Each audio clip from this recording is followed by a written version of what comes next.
Hello everyone, welcome to the channel. Spear here. Today I have for you a deep dive into the best defensive rotations in FPL. Upcoming is my special in-depth analysis on Haaland versus Salah. Do we need both or one of them only? So make sure you subscribe before we move on. Let's get into it. First of all, just to summarize what's happening in the video, we'll have our 8.5 options at the start. That is a 4.5 million defender and a 4 million defender. Then our 9 million options will go into that'll be very popular amongst the community. So it's 4.5 and 4.5. There's so much value there, hence why it's so popular in the community this year. We'll go through tables and ratings for each, including those rotations. And then finally, my favorites and some bonus options at the end for those of you who make it that far. Let's get into the defenders. First of all, I'm going to go through the stats and graphics on screen, okay? So in the top left, you're going to see player price combo, player names, expected goal involvement per 90 last season for those players. You want that number to be high, remember.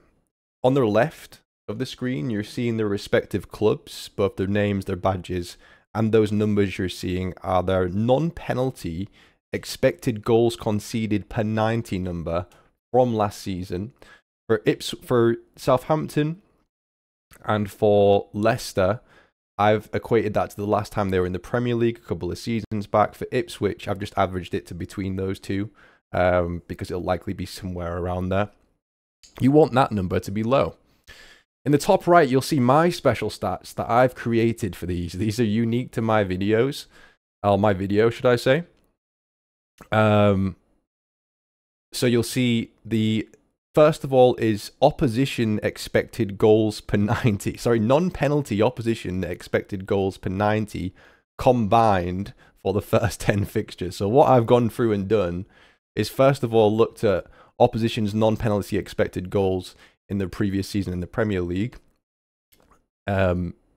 Specified that to home and away, so two different figures depending upon the fixture. What we then do is add that up. So we'll go, you know, what was Ipswich, how was Ipswich home form? Let's add that to Brentford's away form, etc., etc., till we get to game week 10. And then divide it by 10 to give you an average of the opponent's non-penalty expected goals. So I think that's a really unique stat that will really benefit people watching this. The next stat after that is the average non-penalty per 90 goals against for those two respective clubs involved in this. And then the final stat is a very easy one, is the non-penalty expected goal involvement per 90 on average of those two players. Okay? So basically, it's how hard are the fixtures with the sword, how good is the defenses combined with the wall, and then the target is the expected goal involvement for those players. So I've actually listed every fixture, and I will minimize myself to show you that for each of the screens, but I'm just going through the figures right now, so don't worry, you will see these fixtures. I've listed every fixture up until the first deadline wildcard, or wildcard deadline. My stats, though, are mainly going to be based, if not all of them, or the majority of them, from the first 10 games, because realistically, that's all we need to look at, because there'll be transfers, potential early wildcards before then. So I've identified the first 10 games for a lot of these stats, but I went all the way to game week 18 just in case anyone wants to plan longer term. In bright green and bolded is my favorite fixture choice, and usually it means by far the better fixture choice. Anything light green is still a decent fixture, and in that case both players can be played, and that will fall into the duos column on the left hand side. It means but it's a duo, so both players can be played that week if you need them, but the light green is the lesser fixture. As I said, the black and white ones are complete avoids, basically. Anything in yellow and red, that means that it's two bad fixtures, and that's the best of the bad fixtures for that game week. So that's sort of not a great game week. So you maybe going to need your other free defenders there, or you're seeing what you have to end up playing. And it's not always bad. The last thing to, and the light red is the one you would, in my opinion, you would definitely avoid out of those two in that bad game week. The last thing to note of this is I've underlined teams if you're considering them. So if they appear in one of the options that have a high expected goal involvement or expected goal output in that situation. So you'll be surprised at some of them. Just to give you an example, Bournemouth away and at home created a lot of chances actually, and their non-penalty XG last season was actually really good. The same with Everton at home. It was around 1.9, which is one of the highest in the league at home. Hence why you're seeing that Everton away fixture actually having underline. This also brings me on nicely to that low XG stat that you're seeing at the bottom there. Well, that low XG stat, what that means is that basically which fixtures have below equal to or below 1.5 non-penalty expected goals per 90. So anything above that would be high XG in my opinion and be underlined. And I've done that for you there. Yeah. Okay.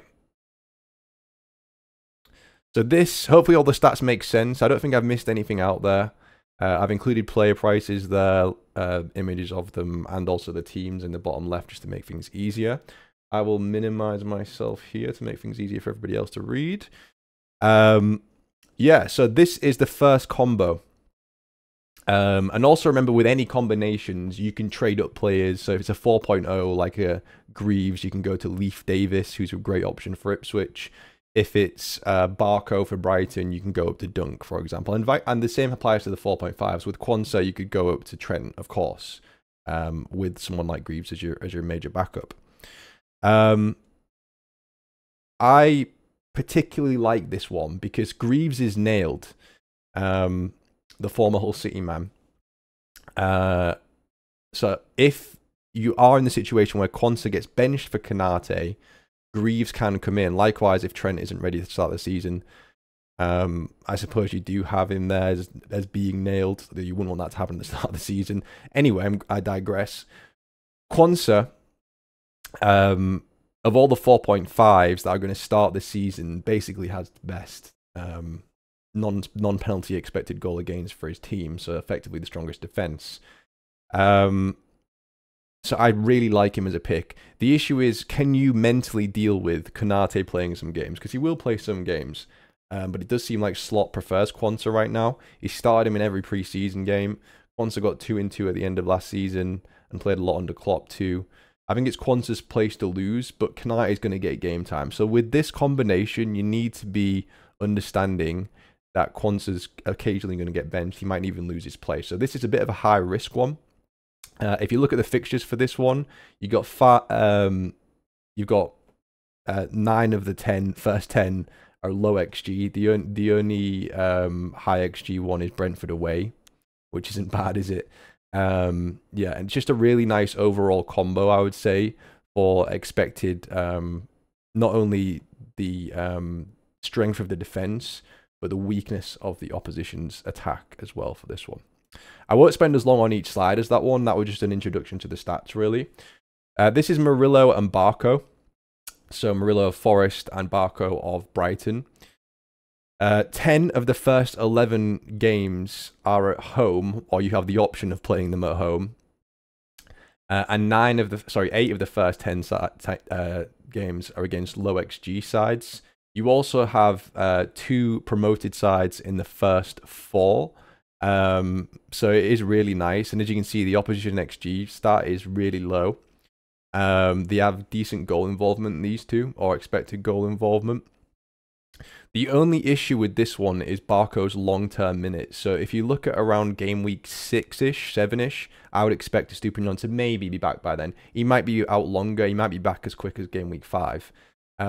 But that's the nice thing about this one, is if you're going to wildcard around 7, this is a nice combo because you can take advantage of all those early fixtures and Barco's early minutes as well. But remember, there is slight doubt over his minutes even to start, and definitely as Estupiñán comes back. Okay, Robinson and Barco then. Barco obviously then don't need to mention his rotation worries. But we have Fulham's Anthony Robinson replacing Murillo. What I love about this combo is the 3 of the first 4 are against newly promoted sides. The issue with this one is that first game, Man United away or Everton at Goodison Park. And as I said, Everton at Goodison Park are actually pretty strong in terms of producing chances, but you could argue they're not great at finishing the chances. So it depends whether you want, if you go with this combo, in my opinion, then I would want to have 3 other players who are starting your game week 1, and then these guys can come in game week 2 onwards for you as a rotation pair, as in you're just benching them game week 1. Again, it's a short-term one. If you expect Estupiñán to come back early and you want a wildcard early anyway, 7 and 8 become bad fixtures, but the first 6 are really nice, and it's 2 decent teams and 2 players you like to attack. Next up, we have arguably this. Well, it is easily the safest of the combos. Both these players are nailed, or as nailed as you can be at this level of the game, really. Just 1 bad fixture in the first 13, and even that is Manchester United at home, who weren't the best on the road. As you can see, they're actually not a high XG team away from home. Hence, there's no underline, so you could actually take that as a good fixture, and that as a result is why you're seeing 10 of the first 10 being against low XG sides, which is very nice, right? It is important to look at the opposition XG stat because it is higher than some of the others, despite that low XG being 10 out of 10. This combination includes the first 11 games in a row being at home, and an incredible 17 of the first 18 being at home. The issue with this one is twofold. Again, it's that game week 4 fixture, because you're not going to play Pinnock at Man City, though I did bench him for his haul when he played Man City at the last game of 2 seasons ago.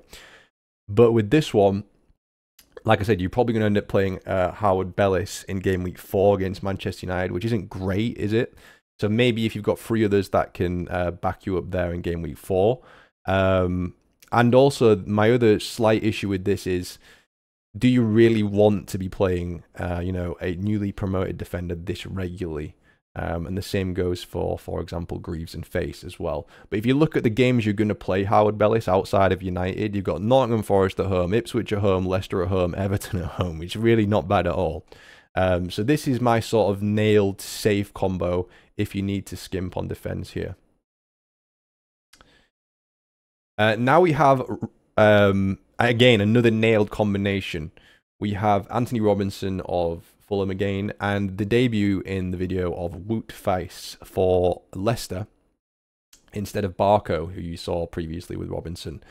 Again, much like that one, if you have someone in game week 1 who can cover these 2 off, then it's a really, really nice combo. If you do have to play one of them in game week 1, I would obviously play Robinson because he's playing for Fulham against United. And I think Spurs have a better attack than United. I say that as a United fan. And Fulham, much stronger team than Leicester, and Anthony Robinson is much better goal involvement as well. But after that first game week, it's Leicester, Ipswich, a home game to West Ham, a home game to Everton, and then you can see a sea of green, basically. There's no bad fixtures after that until game week 16 as well. So this is a combination I'm looking at because of the nailedness, and if you can factor in being able to play someone else in those 3 defensive slots in the first game week. So it's definitely an option I'm considering this one if I go with a 4.0 instead of a 4.5 in that 5th slot. Okay. So this is my summary for the first 10 game weeks for the 8.5 combos. I think that if you are gambling on Quansah and want to start him every week and need someone to back him up, the Greaves combo is nice. You could also put Johnson there at Ipswich as well if you prefer him. Greaves has better output, attacking output, but Johnson has better discipline. Greaves did get 12 yellow cards last season, just to note. But this one's really nice because if you think about it, Quansah should be playing the first 2 at least. He should be starting, and he looks really good. But after that, if you do need him backing up when he has, for example, United away, that's when Ipswich's fixtures start to become very good. So he can back him up there anyway. So that's why I really like the combo. Also, you'll note from this table, just to explain a few stats in this table. You all understand the stats already for this one. If you don't, please comment below. But if it's the very green, this one here, for example, this 10, if it's very green, like a bold, vivid green, that means it's the top stat for the combinations. If it's the sort of yellowy autumn green, that's the next one. That's a joint second or silver medal in this. And then the sort of very pale green / yellow is the third place, and anything outside of that is the weakest, or or fourth place or worst. And as you can see, the Quansah Greaves combo, expected goal against for both defenses combined is the best. He's got the best if you want to play both of them, second best for low XG. And then if you look at the if you look in short term, then I think Murillo or Robinson combined with Barco is really good. Obviously comes with risk to minutes though, and those Barco mid to long term minutes I think are worse versus Quansah's minutes, for example. But again, Murillo and Robinson are nailed, so you've got them to back them up anyway. If you favour Robinson over Pinnock though, I'd rather have Faes as the 4.0 than Barco, because he rotates quite well. And he's much more nailed than Barco. The only issue there is being able to play someone game week 1 instead of Murillo, for example, who has a great game week 1.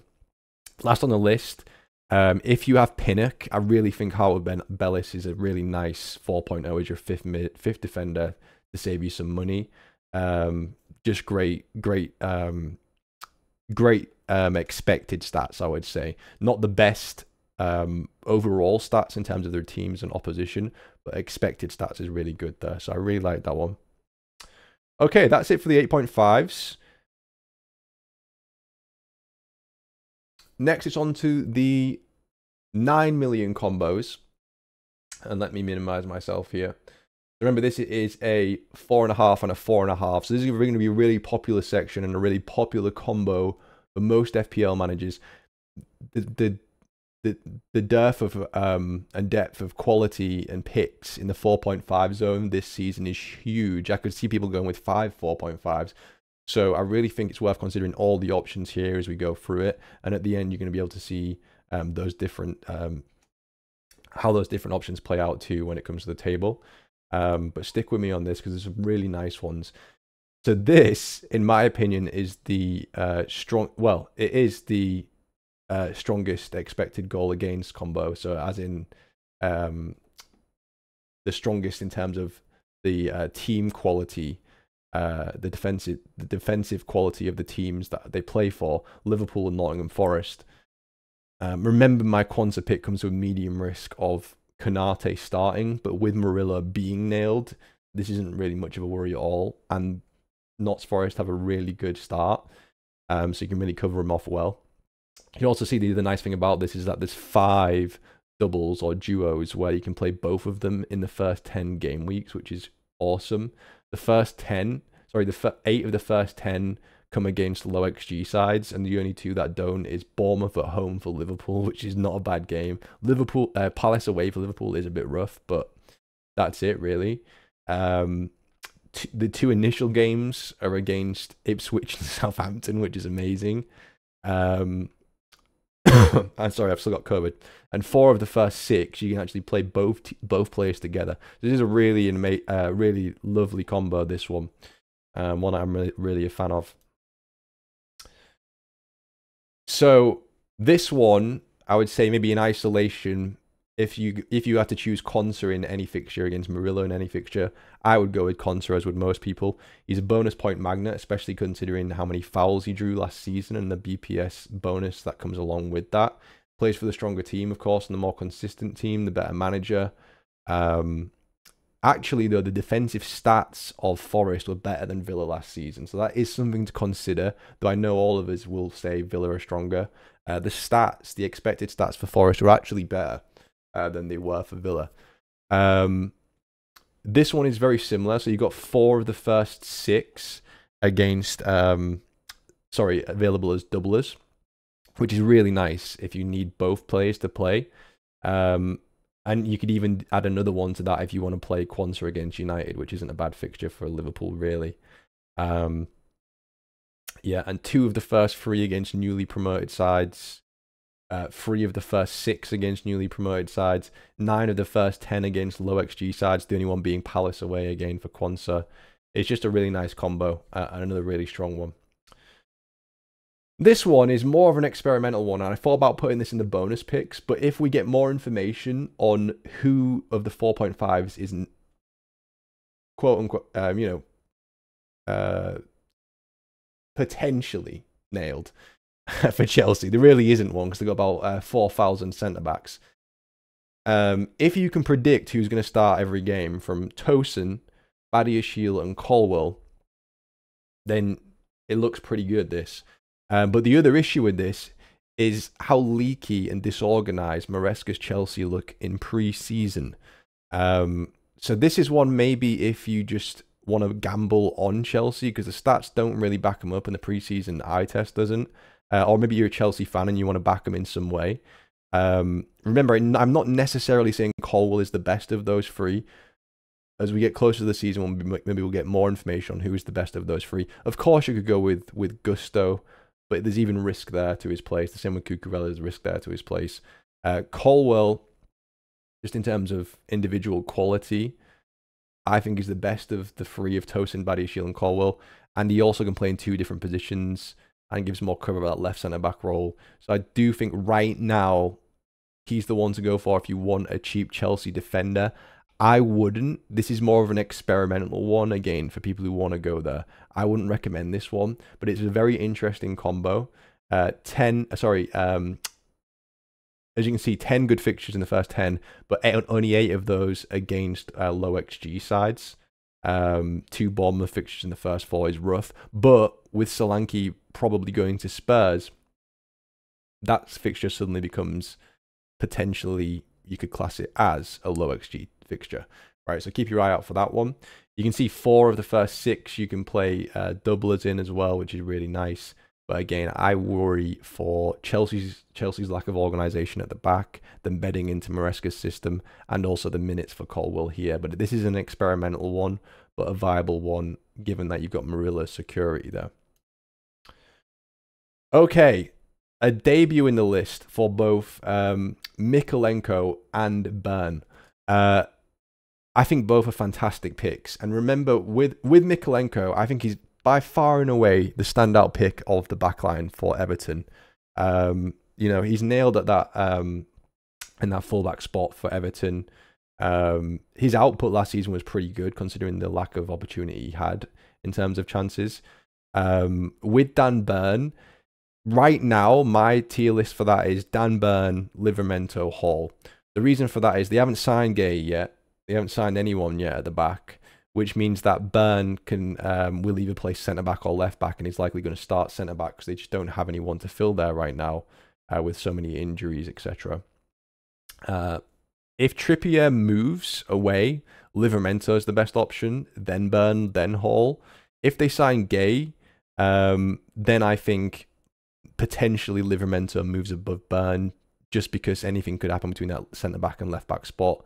I still think Hall would be at the bottom because Hall himself, of course, Burn, and even Livramento could play left-back. So that's why, in my opinion, Burn right now is the best option. He has the best goal involvement stats. But if that Trippier move happens, then Livramento shoots to the top, right?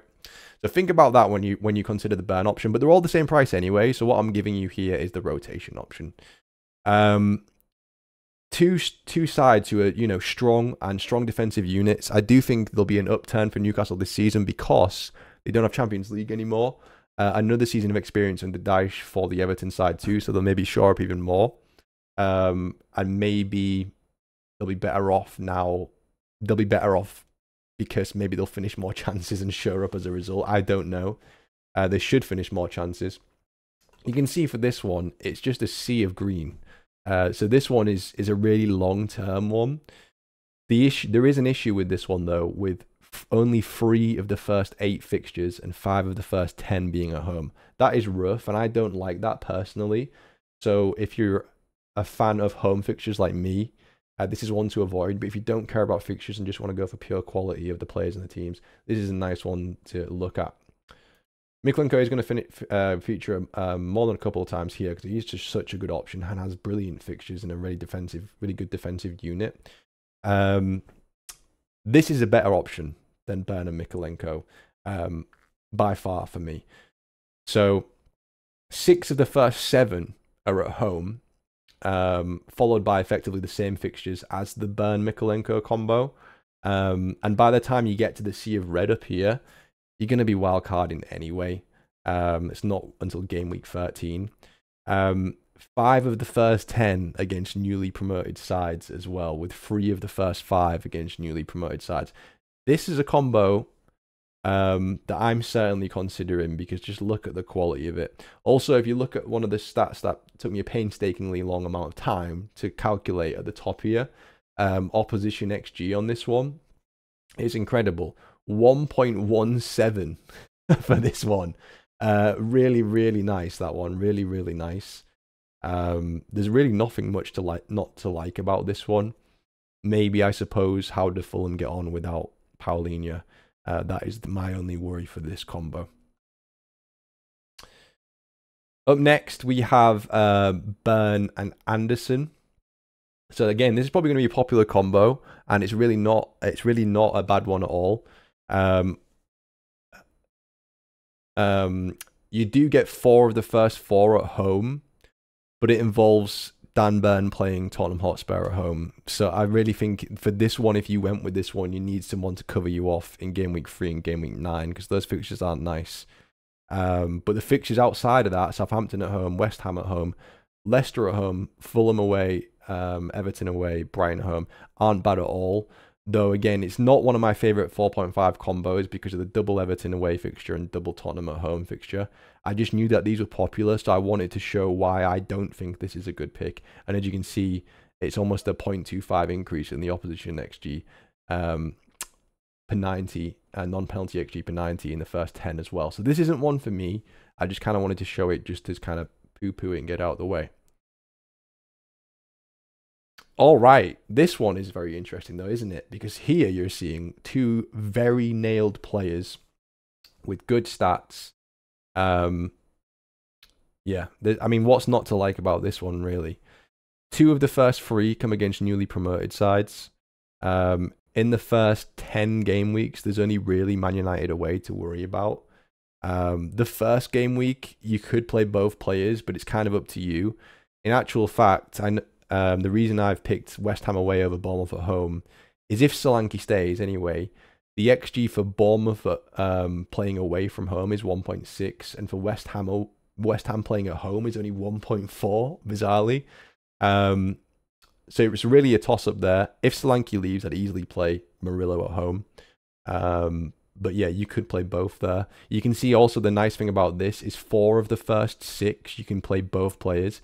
6 of the first 9, you can play both players. It's a really nice combo. I would actually say my only bit of apprehension here is that first fixture. But if Solanke makes the move, then it could be really easy one. And also game week 7 as well. Again, maybe not. Yeah, and it's also just a good long-term one too. You can see the opposition XG, OXG start. I'm just going to say that from now on. The OXG start is really good for this one too. I really like that. It's a really safe combo, this one. Another safe combo in terms of minutes, especially if Gay moves. Andersen will be nailed anyway, but is Pinnock and Andersen. This is a better combo for me than Andersen and Burn, because if you looked at Andersen and Burn, they had a lack of home fixtures. This combination has 7 of the first 7 at home. That includes 2 promoted sides in the first 4, and those are both home fixtures. The only worry here is Manchester United at home for Palace, but again, it's not actually a high XG game for Man United. They're not that great away. So you actually get 10 of the first 10 against low XG sides. The first high XG match is Everton in game week 12, actually, away. So yeah, just a lovely, lovely combo. This and a very, very, very safe combo with a nice OXG start as well. This one looks great in terms of fixtures in isolation, but once again, because of the involvement of Dan Burn, there's too many away fixtures. So what's really great about this, though, is if you wildcard in early, your first 3 fixtures are against promoted sides. Southampton at home, Leicester at home, Ipswich away. Then, you know, a West Ham attack that's looked poor in pre-season at home. Fulham away, Nottingham Forest away aren't difficult fixtures.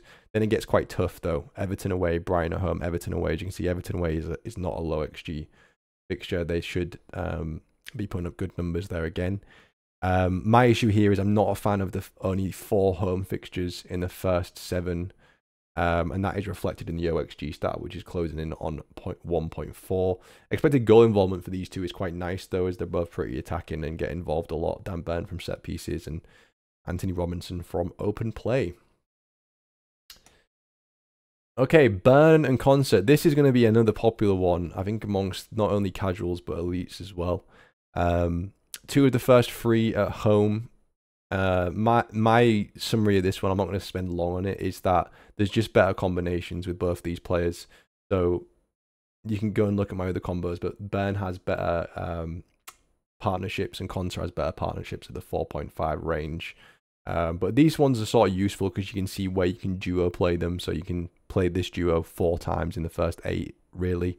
But a lot of the fixtures here aren't the greatest outside of that first, I would say, first 6.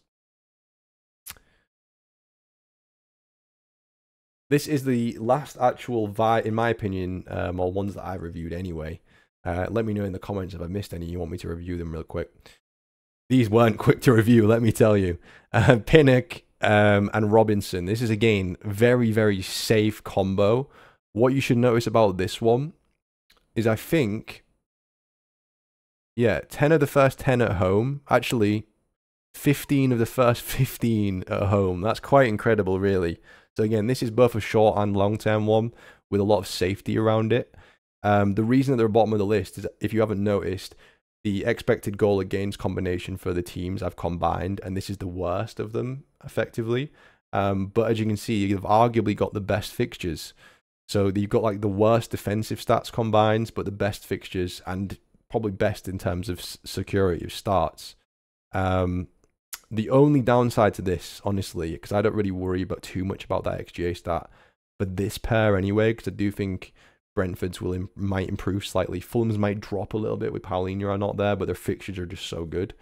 The downside of this pair, though, is that you do have to play Robinson against Newcastle and Villa at home in 5 and 8. So that is something to think about, potentially for your 5th defender to cover off there. Okay, but a lovely combo. Just an amazing, I think, yeah, 15 in the first, 15 at home is crazy. Yeah. All right, so let's have a look here. I won't cover that off. There you go. Yeah, this is a section of the video that after you've watched the video and subscribed and liked and commented, of course, come back to this afterwards and have a look at this. Yeah, once again, you know, the bright green is the vivid green is the top stat, and medium green is the 2nd place. Very light green towards you is 3rd place there. Okay. Sorry, the yellow. Yeah, the very light green to yellow there is 3rd place there. Yeah, so you can kind of see which ones are highlighted. I think for me, in 3rd place is that Pinnock and then either Andersen or Robinson combo. As you can see, the Andersen-Pinnock combo actually has really good fixtures. 10 low XG fixtures with 8 at home, including 3rd place in opposition XG and in goal involvement. The Pinnock Robinson one, again, just incredible fixtures, really.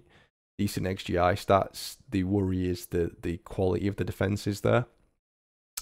In 2nd place for me here would be, up here is Mykolenko and Robinson. As you can see, just great stats across the board, and the 2nd best opposition XG stat for the first 10. And then the gold medal for me goes to one of either Quansah Murllo or Quansah Konsa. I know it's risky, and maybe we'll get more news before the start of the season and throughout the season, because I still think this video will be relevant for the first few weeks too.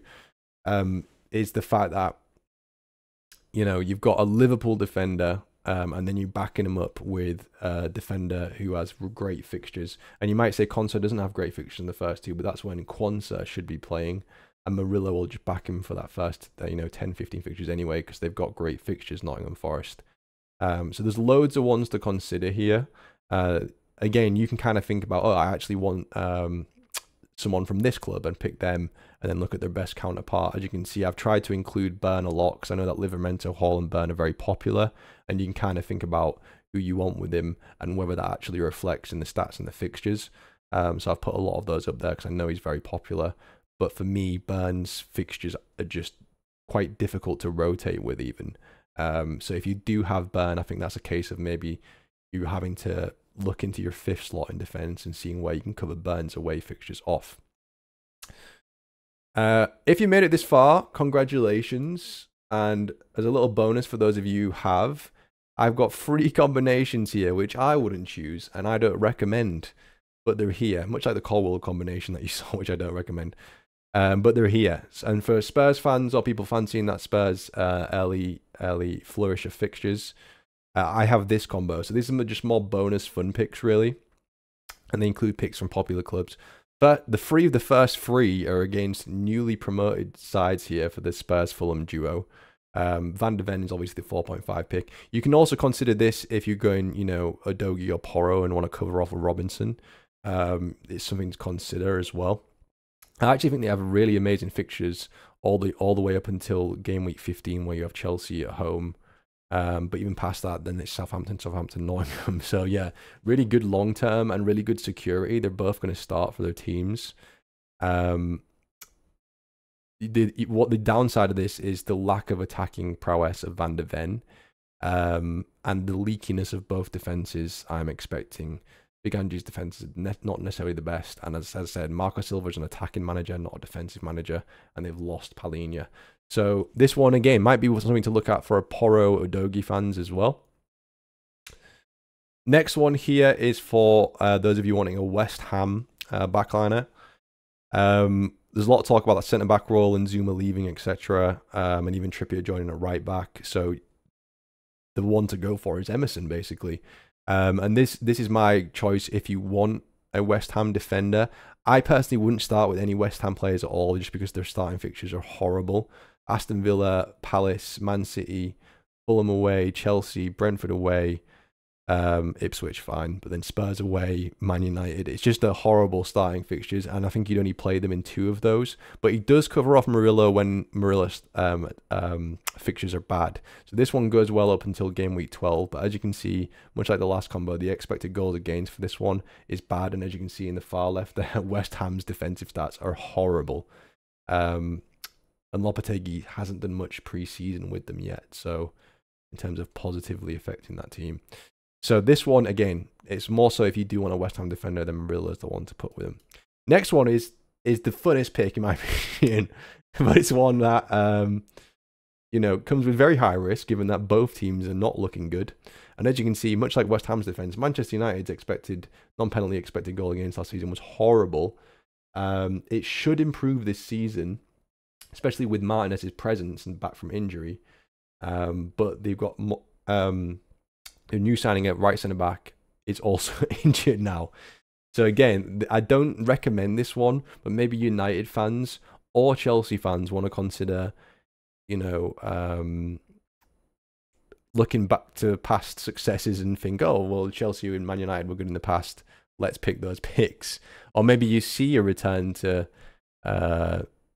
success and the heights of years gone by for these 2 clubs. I don't see that this year. I hope it happens for United, but I don't see it given the stats of last season and given Maresca's pre-season with Chelsea and the fact they have about 45 players in their squad. But this is one that, again, it's just a little fun one for you to consider, and the fixtures are actually pretty good for this one. I'd say, again, the worry is the quality of the defence and the fact that you have to effectively guess who's the best 4.5 from Chelsea. But Martinez is nailed for Manchester United if you can keep him fit, if they can keep him fit. But don't expect any attacking returns from him. Though he did get a header in Copa America for Argentina. All right, everyone. Again, well done if you made it this far. I hope you enjoyed the video. This one took a long time. The graphics, the stats, which weren't just me pulling from other websites. Obviously, I gathered from websites, but then calculated my own stats based upon those. Taking a long time. So I really hope you enjoyed it. Press subscribe, turn your notifications on.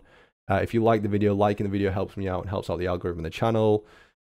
Commenting really helps out as well, and also it's just fun to chat to you guys about this sort of stuff as well.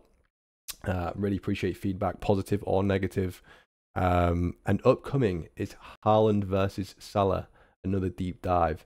So make sure you subscribe for that one. I'll see you in the next video. Goodbye, everybody.